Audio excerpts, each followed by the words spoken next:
자, 그러면은 몇 가지 오늘 이슈들이 있습니다. 이제 4대강 이야기도 좀 해야 되고, 그리고 노무현 추도식에 참석했던 뭐 이야기 잠깐 또 하고, 2주차. 네. 참 2주인데 네. 오래된 것 같아요. 한 2년 된 것 같아요. 맞습니다. 네. 굉장히 오래된 것 같아요. 네. 2주차 평가도 한번 개인적인 관점에서 네. 개인적으로 이런 게 인상적이었다거나 지난 시간에 1주차 됐을 때 네. 그렇게 하셨잖아요. 겁날 정도로 잘하고 있다고. 근데 뭐 그때는 일주일이니까 2주면 좀 흥분도 좀 가라앉고 네? 조금 더 객관적으로 볼 수 있잖아요. 그래서 2주차에 개인적으로 보기에 가장 잘했던 것들. 전 또 여성이라서 특히 그런지 과거 정부들은 보면은 여성 인사 배려한다 이런 굉장히 배려라는 말도 참 듣기에 거슬렸어요.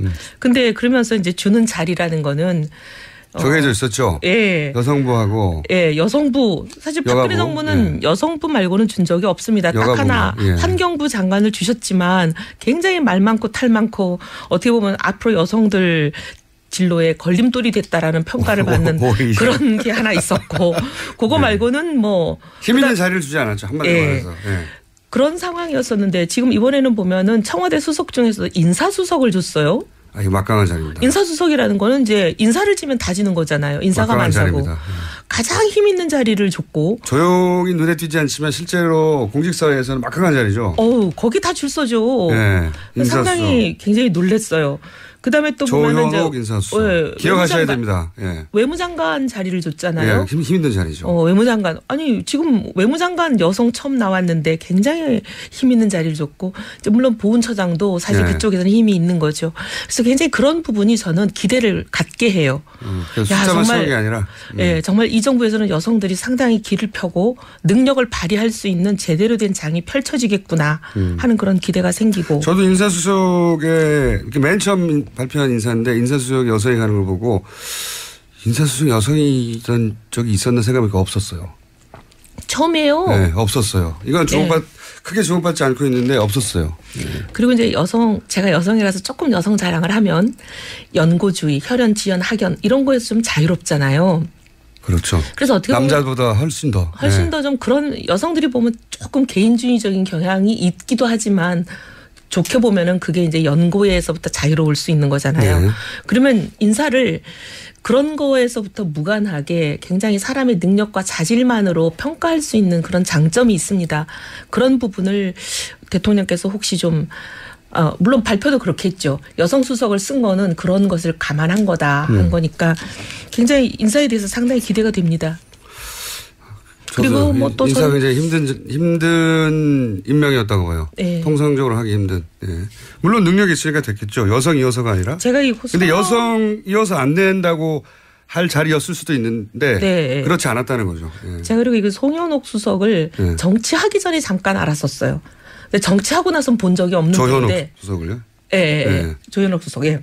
이분을 정치하기 전에 잠깐 알았고 정치하고 나선 본 적이 없는 분이에요. 근데 굉장히 이렇게 어떻게 보면 진보적인 진영에 계시는 분이잖아요. 저는 보수 진영에 있는 사람이고. 근데 굉장히 진보 보수 가리지 않고 여성의 인재 발굴 이런 데 헌신적인 분이에요. 그렇군요. 언제 인터뷰 한번 해봐야 되겠습니다. 근데 진짜 훌륭한 분이에요. 어쨌든 첫 번째로는 여성 의원으로서 여성 인재를 쓰는 것이 그냥 요식이 아니라 숫자 채우기가 아니라 진짜 힘 있는 자리를 주는구나. 이게 다가왔다. 그건 아직 특별히 이 대목을 지목했던 정치인이 있었나요? 없었던 것 같아요. 못 본 것 같으네요. 그럼 본인이 처음으로 지원한 것으로 해주시고 두 번째로 인상적이었던 건 어떤 거였습니까? 저는 어제 봉하마을이 좋았어요. 그건 왜 그렇습니까? 추도사가 참 이렇게 구절구절이 굉장히 가슴에 와 닿았기도 하지만 특별히 그 좀 거의 마지막 부분에 현역 대통령으로서는 오늘이 마지막이 오는 날이다. 끝내고 나서 성공한 대통령으로 다시 찾아뵙겠다. 이 얘기는 이제 현역 대통령으로서는 이제 앞으로 안 오겠다는 얘기잖아요. 그래서 왜 이런 말씀을 하셨을까? 근데 제 해석은 뭐 문 대통령의 진짜 의중이 뭔지는 뭐 제가 물어보지는 않았지만 근데 제 생각에는 이제 진보 보수 진영을 아우르는 어떻게 보면 뛰어넘는 5천만 국민의 대통령이 되겠다 이런 의미가 아닐까 생각하고 저는 굉장히 좋게 들었어요. 네. 그 말씀을. 그래서 꼭 성공한 대통령으로 되돌아오겠다. 뭐 이런 다짐인 거죠. 네. 네. 그전엔 내가 여기 안 와. 네. 네. 굉장히 비장한 다짐이었는데 많은 사람들이 그 얘기를 하더라고요. 가슴에 와 닿았어요. 그런 얘기가. 사실 어떻게 보면 박근혜 대통령도 100% 대한민국이 공약이었거든요. 네. 맞아요. 모델 대통령. 100% 대한민국이라는 단어를 제가 쓰는 걸 권했을 때 본인이 그 좋은 말이다라고 하고 택하긴 택하셨는데 사실 100% 대한민국이 되도록 굉장히 노력해 주셨으면 좋았는데 좀 그런 모습을 못 봤어요. 굉장히 아쉬웠는데. 네, 아쉬웠는데 진짜 이제 정말 대통령이 되시기 전에는 진보 진영의 후보일 수는 있지만 대통령이 되시고 나면 대한민국의 대통령이지 진보 진영의 대통령은 아니잖아요. 그러니 저는 정말 진보 보수 뛰어넘는 대한민국의 대통령이 되셨으면 진짜 좋겠어요. 그게 두 번째로 인상적이셨고 2주차 네. 이제 총합에서 베스트 3. 네. 세 번째 정도는 얘기하셔야 이게. 네, 그런가요? 한 6개 얘기하셔도 되는데요. 3개만 얘기하죠 그냥. 소통하고 하여튼 시민들, 국민들 누구나 네. 지금 소통하시는 거잖아요. 그리고 뭐 연차를 쓰고 내려가시면서 연차를 쓰고 대통령 연차 있는 거 처음 알았다는 분이 대부분이에요. 네. 나 그것도 굉장히 신선하게 보였어요. 네. 굳이 이제 1년에 한 번 정도 연차는 써야 된다. 이런 걸 어떻게 보면 의식적으로 보여주시는 네. 거잖아요. 그냥 내려가도 아무 말도 안 하는데 누구도. 근데 이제 사실 연차를 쓰고 갔다. 그리고 연차를 쓰고 내려가면 그냥 조용히 쉬면 될 텐데 그것도 아니면서 실제 공식적인 일정은 수행한 거거든요. 시민들도 그렇죠. 만나고 소통하고 대통령으로서 할 일은 다 한 것 같은데 연차라는 걸 쓰고 또 내려가고 소통하고 그리고 사람들하고 이렇게 소탈하게 커뮤니케이션 하는 게 좋아 보였어요. 그리고 그냥 그 5.18에서 네. 그 아버지가 네. 자기가 출산하는 거 보러 오시다가 네, 태어나는 거 보러 오시다가 네, 사망한 유족이 있었잖아요. 네. 그분을 이렇게 한 20m 쫓아갔다고 뭐 네. 뉴스에는 그렇게 돼 있던데 쫓아가서 이렇게 안아주시는 거. 화면도 보셨어요, 한번? 저희는 화면은 잘 못 보고 맨날 핸드폰 뉴스로 보기 때문에. 네. 네. 하여튼 그런 전반적인 게 이제 사람들이 대통령을 멀리 느끼지 않고 가깝게 느끼게 하는 요소인 것 같고 그게 이제 어디 한 군데만 있는 게 아니라 여러 군데에서 드러나는 게 좋은 것 같아요. 네. 그렇게 한 2주 정도 겪어보시니까 걱정 안 되십니까? 되죠. 저렇게 너무 잘하면 안 되는데.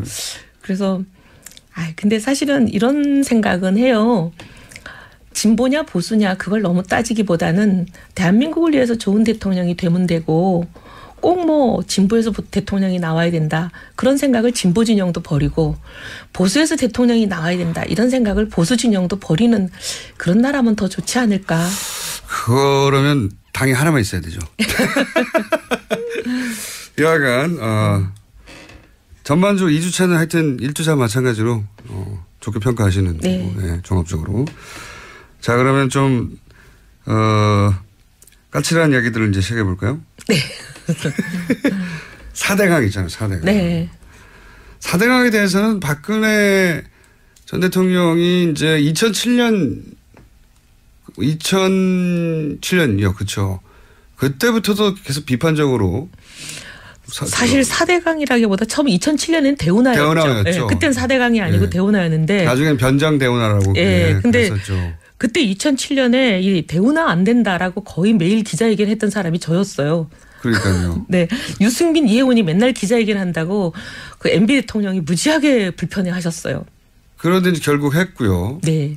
근데 지금 이제 문재인 대통령이 대운하 감사 다시 한번 해볼 필요가 있다. 근데 이명박 대통령 측에서는 무슨 소리냐. 다 끝났는데 그리고 뭐 감옥 보내자는 얘기냐부터 시작해가지고 반발이 있어요. 실제. 근데 어제 저희 방송 노회찬 의원이 나와가지고 그 4대강을 감사를 그렇게 제대로 못한 것은 이명박 정부 시절 그 박근혜 전 대통령에 대한 어떤 약점, 뭐 최순실이라든지 그 약점을 지고서 보험 성격으로 계속 지고 있었기 때문에 박근혜 정부 시절에 4대강을 제대로 조치하지 못한 것이다. 이런 식의 본인 입장에서의 추정이죠. 예, 그런 얘기를 했어요. 일단 4대강 사업에 대한 개인적인 의견과 왜 박근혜 정부 시절에 4대강을 충분히 좀 더 강도 높게, 왜냐하면 아무도 법적 처벌을 받은 적은 없거든요. 감사를 여러 번 했다고 하지만. 그러니까 앞에 두 번이야 이명박 정부 시절에 한 거니까 제하고 나서도. 박근혜 정부 시절에 해서 총체적인 부실이고 또 기업들 담합도 있었다고 했지만 아주 손방망이로 지나갔단 말이죠. 이 전반적인 4대강 이야기를 좀 해봐 주세요.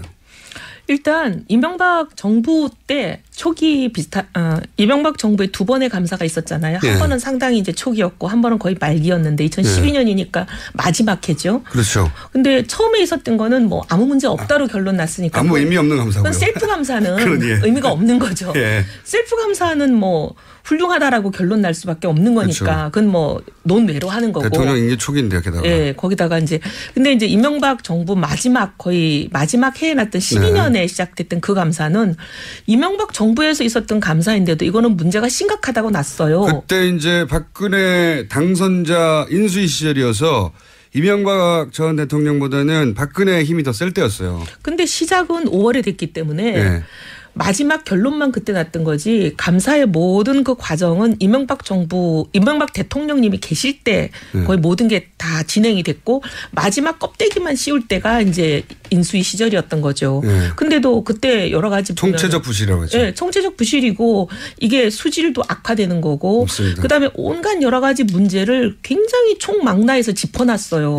근데 그 감사가 나왔는데도 전혀 다른 대책이 없었잖아요. 그게 5년 전입니다, 벌써. 네. 수질 나빠진다고 한 게 이미. 그리고 이제 박근혜 정부가 탄생하고 2013년에 있었던 감사는 다른 시각에서 보는 감사였어요. 담합이 있었냐 없었냐. 그다음에 이 비용이 적절했냐 안 했냐.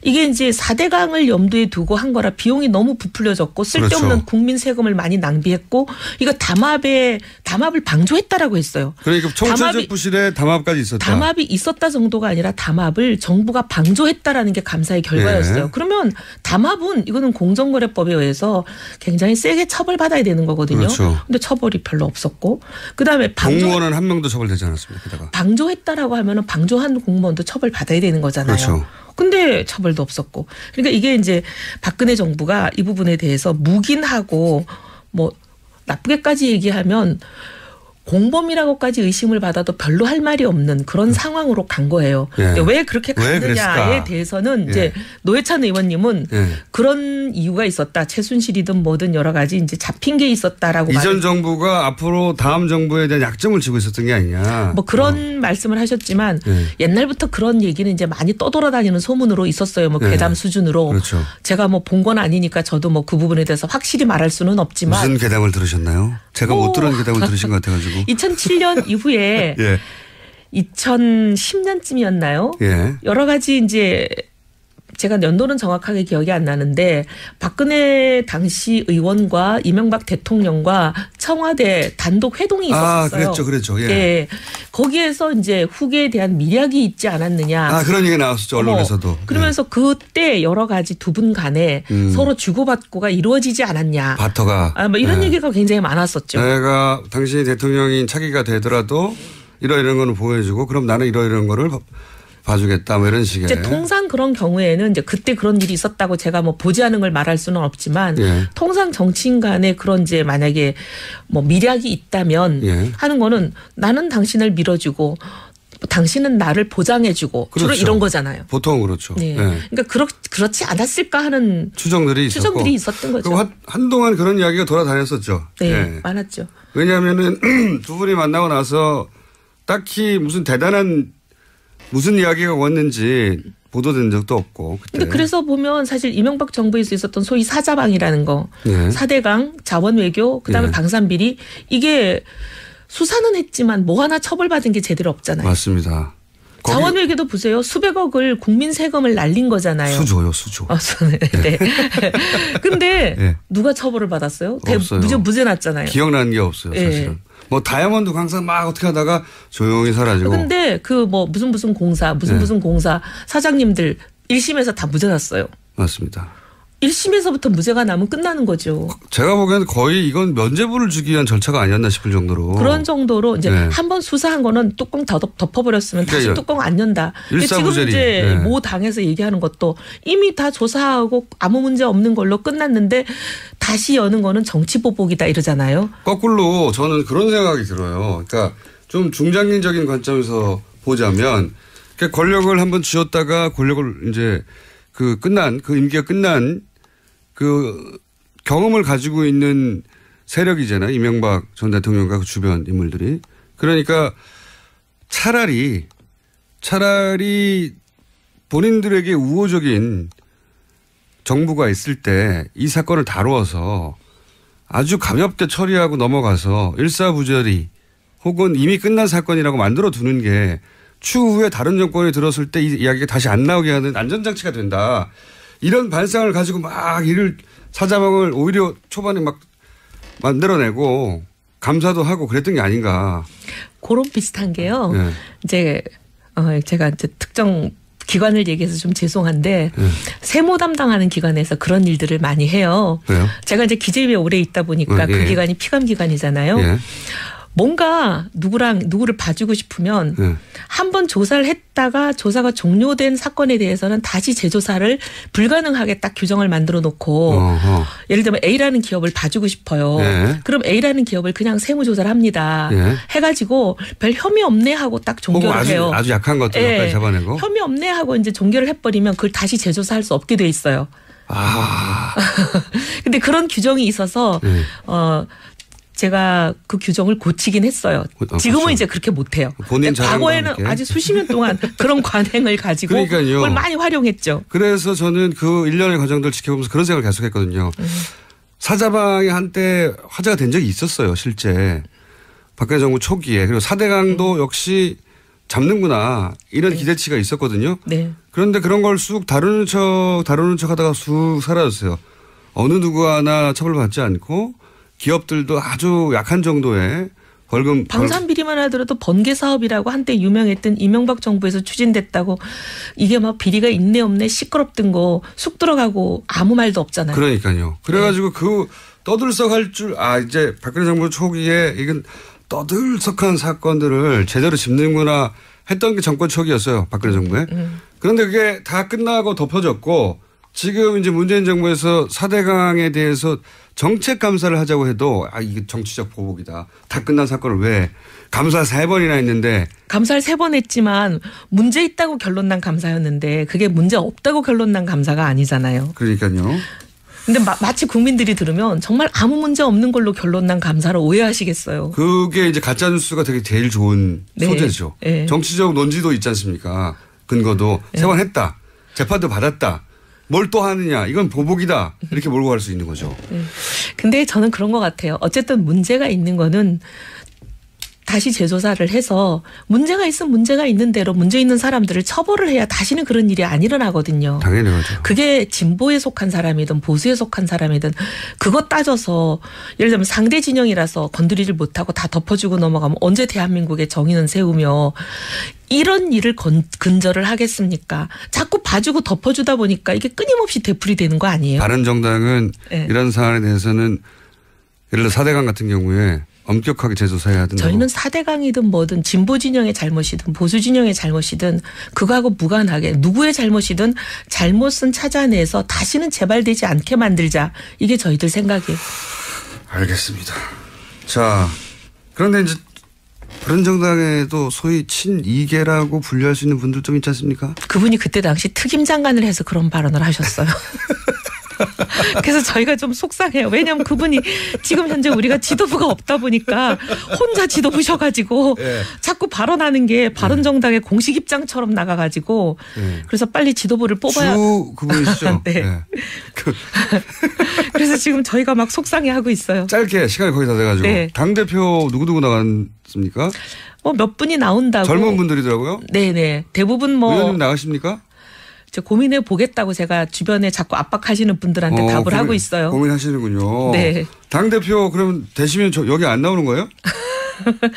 그거야 뭐 될지 안 될지도 모르는데 먼저 그런 얘기 할 필요는 없죠 뭐. 되면 안 나올 수도 있다는 얘기구나. 그럼 떨어지길 기대하고요. 그리고 지난 시간에 김무성 대표 네. 이번 바른정당 내에서 이번 대선을 치르면서 가장 정치적 타격을 입은 분이 김무성 전 대표 아니냐고 말씀드렸는데 제가 바른정당 분들 몇 분하고 얘기해봤더니 다들 비슷하게 동의하더라고요.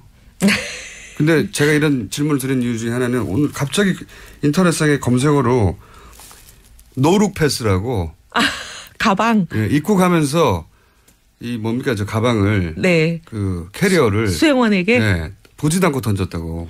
예, 굉장한 패스 감각이라고. 그 실검 1위 했다고 제가 듣긴 했습니다. 컬링인가요? 미스터 컬링? 유승민 대표 꼭 저희 방송에 한번 모셔주십시오. 네. 현역 대통령으로서는 오늘이 마지막이에요. 오는 날이다. 네. 끝내고 나서 성공한 대통령으로 다시 찾아뵙겠다. 이 얘기는 이제 현역 대통령으로서는 이제 앞으로 안 오겠다는 그렇죠. 얘기잖아요. 안 그래서 왜 이런 말씀을 하셨을까? 근데 제 해석은 뭐 문 대통령의 진짜 의중이 뭔지는 뭐 제가 물어보지는 않았지만 근데 제 생각에는 이제 진보 보수 진영을 아우르는 어떻게 보면 뛰어넘는 5천만 국민의 대통령이 되겠다 이런 의미가 아닐까 생각하고 저는 굉장히 좋게 들었어요. 그 말씀을. 그래서 꼭 성공한 대통령으로 되돌아오겠다. 뭐 이런 다짐인 거죠. 네. 그전엔 내가 여기 안 와. 네. 네. 굉장히 비장한 다짐이었는데 많은 사람들이 그 얘기를 하더라고요. 가슴에 와 닿았어요. 그런 얘기가.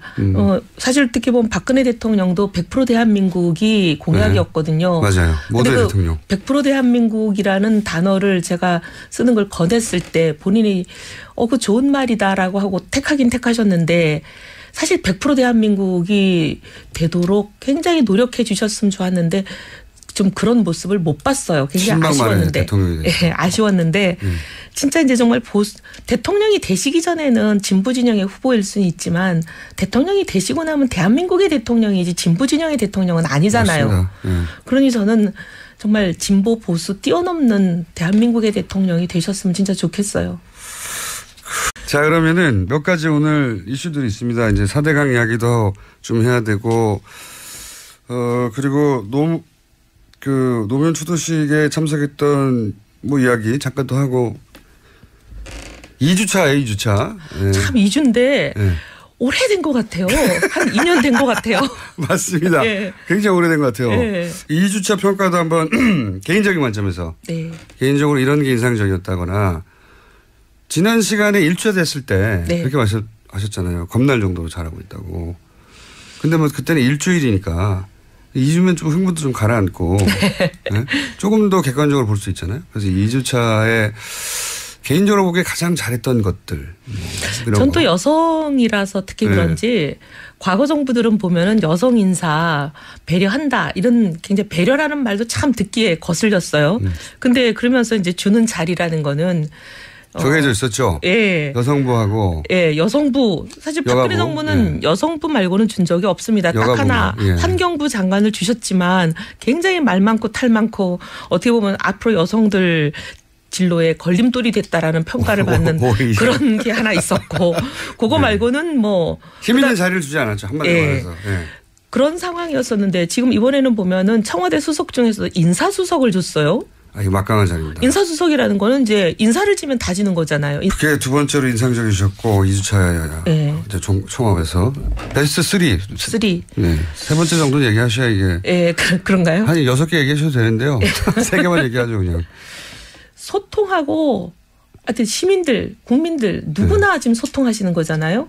그리고 뭐 연차를 쓰고 내려가시면서 연차를 쓰고 대통령 연차 있는 거 처음 알았다는 분이 대부분이에요. 네. 아, 나 그것도 굉장히 신선하게 보였어요. 네. 굳이 이제 1년에 한 번 정도 연차는 써야 된다. 이런 걸 어떻게 보면 의식적으로 보여주시는 네. 거잖아요. 그냥 내려가도 아무 말도 안 하는데 누구도. 근데 사실 연차를 쓰고 갔다. 그리고 연차를 쓰고 내려가면 그냥 조용히 쉬면 될 텐데 그것도 아니면서 실제 공식적인 일정은 수행한 거거든요. 시민들도 그렇죠. 만나고 소통하고 대통령으로서 할 일은 다 한 것 같은데 연차라는 걸 쓰고 또 내려가고 소통하고 그리고 사람들하고 이렇게 소탈하게 커뮤니케이션 하는 게 좋아 보였어요. 그게 그리고 그냥 그 5.18에서 네. 그 아버지가 네.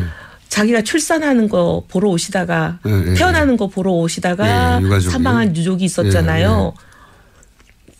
그분을 이렇게 한 20m 쫓아갔다고 뭐 뉴스에는 그렇게 돼 있던데 쫓아가서 이렇게 안아주시는 거. 화면도 보셨어요, 한번? 저희는 화면은 잘 못 보고 맨날 저기 핸드폰 뉴스로 보기 때문에. 네. 하여튼 그런 전반적인 게 이제 사람 바꿔간 자리입니다. 가장 힘 있는 자리를 줬고. 조용히 눈에 띄지 않지만 실제로 공직사회에서는 막강한 자리죠. 거기 다 줄 서죠. 네. 상당히 굉장히 놀랐어요. 그다음에 또 보면은 조현옥 인사수석 기억하셔야 됩니다. 외무장관 자리를 줬잖아요. 힘 있는 자리죠. 외무장관 아니 지금 외무장관 여성 처음 나왔는데 굉장히 힘 있는 자리를 줬고 물론 보훈처장도 사실 그쪽에서는 힘이 있는 거죠. 그래서 굉장히 그런 부분이 저는 기대를 갖게 해요. 숫자만 채운 게 아니라. 정말 이 정부에서는 여성들이 상당히 길을 펴고 능력을 발휘할 수 있는 제대로 된 장이 펼쳐지겠구나 하는 그런 기대가 생기고. 저도 인사수석에 맨 처음 발표한 인사인데 인사수석 여성이 가는 걸 보고 인사수석 여성이 있던 적이 있었나 생각해보니까 없었어요. 처음이에요. 네, 없었어요. 이건 크게 주목받지 않고 있는데 없었어요. 그리고 이제 제가 여성이라서 조금 여성 자랑을 하면 연고주의, 혈연, 지연, 학연 이런 거에서 좀 자유롭잖아요. 그렇죠. 그래서 어떻게 보면 남자보다 훨씬 더 좀 그런 여성들이 보면 조금 개인주의적인 경향이 있기도 하지만 좋게 보면은 그게 이제 연고에서부터 자유로울 수 있는 거잖아요. 그러면 인사를 그런 거에서부터 무관하게 굉장히 사람의 능력과 자질만으로 평가할 수 있는 그런 장점이 있습니다. 그런 부분을 대통령께서 혹시 좀 물론 발표도 그렇게 했죠. 여성 수석을 쓴 거는 그런 것을 감안한 거다 한 거니까 굉장히 인사에 대해서 상당히 기대가 됩니다. 그리고 뭐 또 인사가 이제 힘든 임명이었다고 봐요. 통상적으로 하기 힘든. 물론 능력이 있으니까 됐겠죠. 여성이어서가 아니라. 근데 여성이어서 안 된다고 할 자리였을 수도 있는데 그렇지 않았다는 거죠. 제가 그리고 이거 송현옥 수석을 정치하기 전에 잠깐 알았었어요. 근데 정치하고 나선 본 적이 없는 분인데. 조현옥 수석을요? 조현옥 수석. 이분을 정치하기 전에 잠깐 알았고 정치하고 나선 본 적이 없는 분이에요. 근데 굉장히 이렇게 어떻게 보면 진보적인 진영에 계시는 분이잖아요. 저는 보수 진영에 있는 사람이고. 근데 굉장히 진보 보수 가리지 않고 여성의 인재 발굴 이런 데 헌신적인 분이에요. 그렇군요. 언제 인터뷰 한번 해봐야 되겠습니다. 근데 진짜 훌륭한 분이에요. 어쨌든 첫 번째로는 여성 의원으로서 여성 인재를 쓰는 것이 그냥 요식이 아니라 숫자 채우기가 아니라 진짜 힘 있는 자리를 주는구나. 이게 다가왔다. 그건 아직 특별히 이 대목을 지목했던 정치인이 있었나요? 없었던 것 같아요.